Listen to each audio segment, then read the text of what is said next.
Well, we just want to recap the story we started off with right there because we want to bring you an expert perspective now. Yesterday was Labor Day, and this was celebrated all over the world. In Kenya, the celebration was held at Uhuru Park in Nairobi and was presided over by the Secretary General of the Central Organization of Trade Unions, KOTU, Francis Atwoli.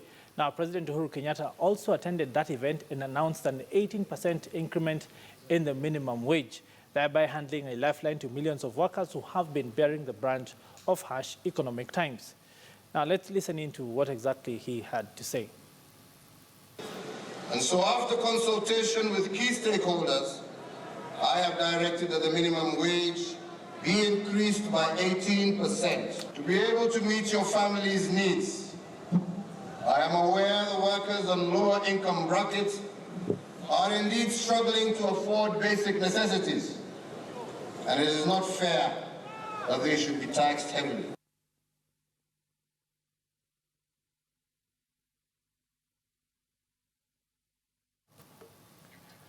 Well, on the back of that statement right there by the head of state, we now want to cross over live to our I&M studios right in the middle of Nairobi. And Dr. Thomas Ongoro, senior lecturer in economics at the University of Nairobi, has been standing by there for us. And Daktari, the question on everyone's mind mostly is, this 18%, is it sustainable? Is it enough for the workers?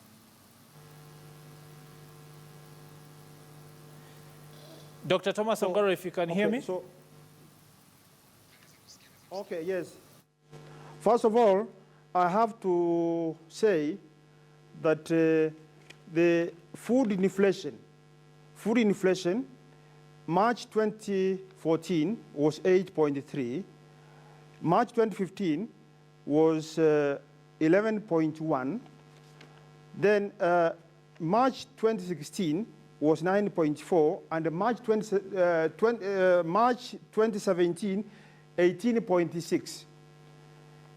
It means that if we look at the March 2016 and now, the March 2017, we can be able to see that the cost of food, the price of food has increased twice.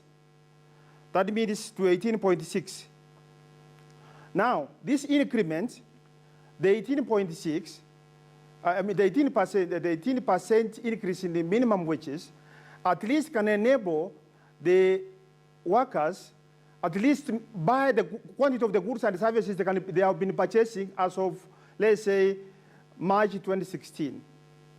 So that is the welfare and well-being of the population. It's not of the workers. It's actually not changing, but it's as if we want to maintain that one of 2016. But it's also important to note that this increment in wages as what impacts on the, as what pluses and minuses on the workers, pluses and minuses on the government, and the pluses and minuses on the suppliers or the producers. We actually have to understand that increment in wages in developed countries usually depends on the productivity growth rates. Why? Because if we increase the wages, but the productivity is not increasing, then the quantity of the goods and services which are going to be in the market will be less than the money in circulation, and that will lead to inflation. But as we understand in Kenya here, we have the problem of data, productivity, labor productivity. So actually we go as far as, that's why we go as far as just comparing the prices, but we are supposed to know the productivity, and we are supposed to increase wages depending on the productivity.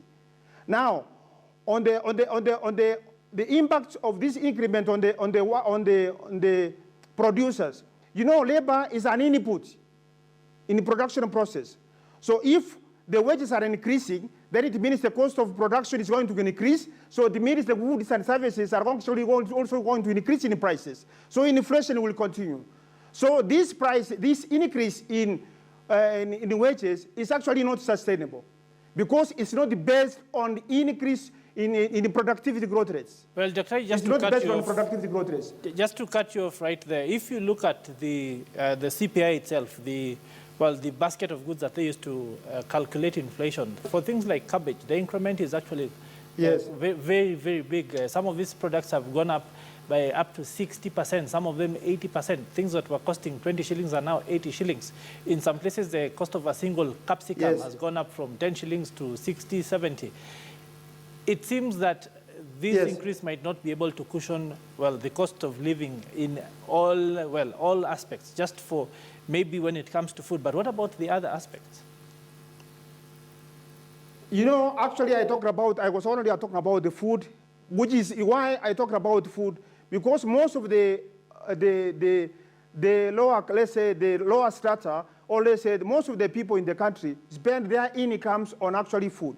And that's why I'm talking about food. But when we talk about, you know, actually, let me say that the overall inflation in March, according to the World Bank, is actually 10.3%. 10.3%.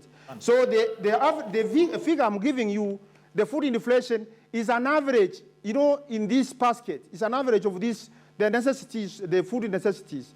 So I think that the increment is okay. It can be able to make this workforce at least to buy what they have been buying, they were buying in March last year.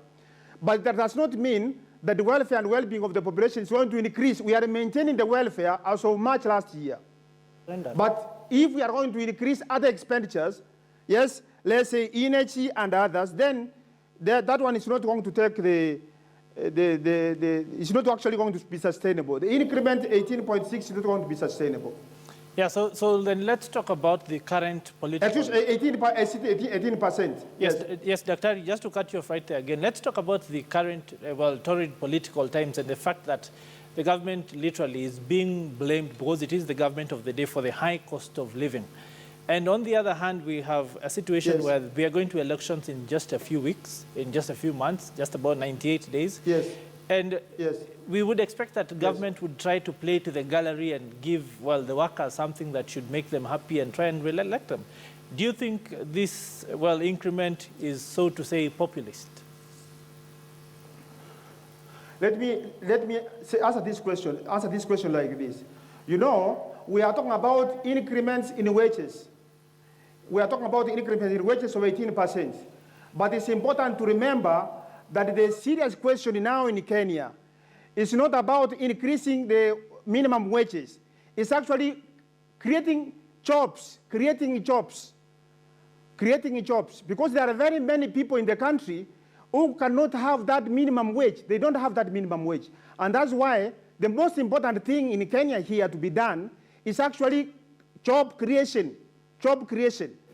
Because now, these increments, which are not based on productivity growth rates, are going to put pressure on the budget, are going actually to put pressure on the macroeconomic fundamentals. There will be a lot of money in circulation without the goods. So the problem now, or the issue to be solved, or the challenge, or what is supposed to be done in Kenya, is creating jobs to ensure that the growth we have, which we have now, let's say about 5.9 in this quartile, should be inclusive. The growth should be transformative, should be inclusive, and it should be sustainable. Well, Dr. you raise a very interesting point there. And yet again, of course, the fact of the matter is, like you said, rather than putting the cart before the horse, rather than talking about increments, we should actually be talking about reining in the cost of living. So what are the things that you would think of as an expert? What are the first things that we need to start tackling to start bringing this cost of living down today? You know, you see the inflation here, the 18.6 in March on food. Yes. You know, this is due to the fact that we don't have food and food security programs. Yes. Food security programs. If we had food security programs in place and they were effective, then it means we could have some excess food in stores, which could be released to the market to ensure that these prices are actually, the increase in prices are actually curtailed. Yes. So the problem is the food security programs which should be effective. But we have a strategic food and the energy security programs. Yes. But we have a strategic implementation of those programs. Yes. Implementation of the food security programs. I know the policymakers are saying we had a problem of drought. and this one is being said every year.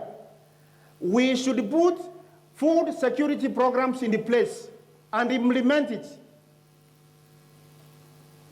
Daktari, for me, the main issue right now has been the way that government reacts when every time we have a food or indeed a weather crisis such as we have now, because climate change is an issue that has been here with us, but most of the time they react by shutting down our borders, saying that you cannot move cereals across borders, you will not be able to import or export to Tanzania or Uganda and that sort of thing.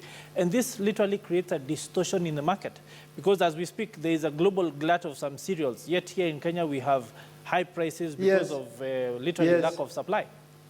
So what is the way forward then? Yes, actually, yes, I understand that one of the problems of, let's say, food shortage is that maybe we are not able to import.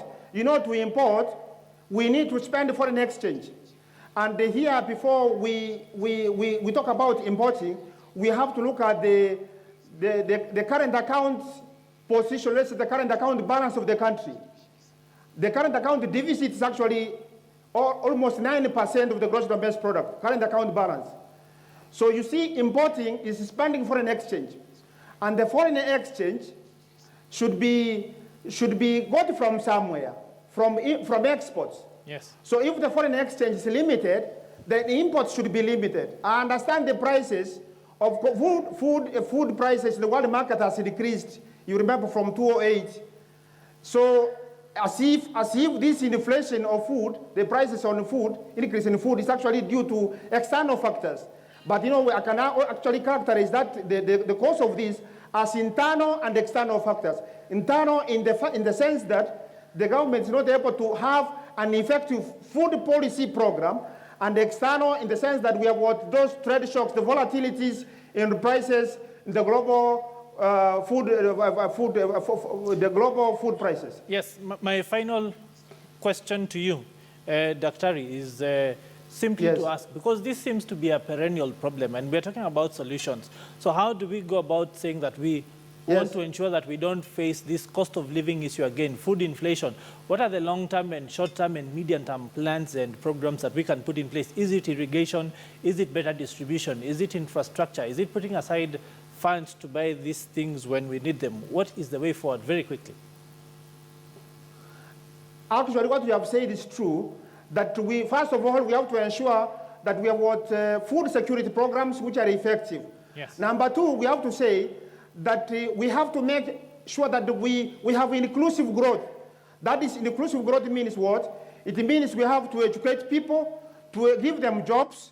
We have to make sure that we have what, we give them health facilities, or let's say medical facilities. We make sure that we develop the agricultural sector. We make sure that we avail them credit, we avail technology, we make transfers, yes, and insurance. Well, Dr. I have to cut you off We right train there. the people, yes. Sorry, I have to cut you short right there because I'm told we have to go live to a press conference that is just happening as we speak, where Ochilo Ayako, who has been